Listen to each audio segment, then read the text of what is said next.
So if I asked you what a hero was, which I asked my 5-year-old son, he started spouting out superheroes. He spouted out Batman and Superman and Spider-Man and all these different superheroes.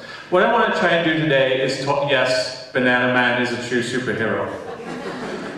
I want to talk about heroes and talk about redefining what we think of as a hero. Is it somebody who can spin webs or fly over hills, or maybe some of these historical characters, such as Einstein or Lincoln? I want to tell you that I believe there are heroes in this room. And this really got drone home to me in February when I got a call from my principal that one of my teachers had passed away. And at this point, I really began to think about what a hero truly was. And really found that every day there are heroes. And I was asked to be in the classroom for 3 days with his students. And just in the outpouring of emotion from his students, I really began to realize how much of a hero he was to them. You can see on the board right now, this is what took place in those 3 days. Just the memories of it and what happened, and just trying to mourn. So I want to talk about what were his superpowers.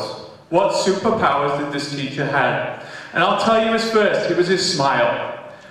If you ask anybody about Mr. Mayor, you'll say he smiled. In fact, he was once caught breaking into his own car by a West Chicago policeman. He smiled through the whole event, and the policeman said, "That's not funny." And he said, "Why would I break into the worst car in the parking lot?" So what other superheroes? He was incredibly patient and generous with his time. He was one of those teachers that was one of the first people in the building, the last to leave. I got to observe him teach, and I got to observe his patience with students. He really wanted them to understand chemistry. That was his sole passion.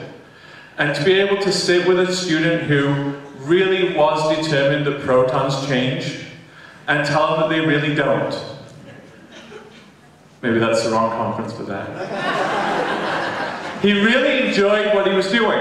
He really wanted to get students involved. He was the chemistry teacher that wanted to blow things up, just to show he could do it. In fact, there's a story that he was throwing, the teacher walked past and he was throwing pencils in the ceiling. So another teacher walked in to see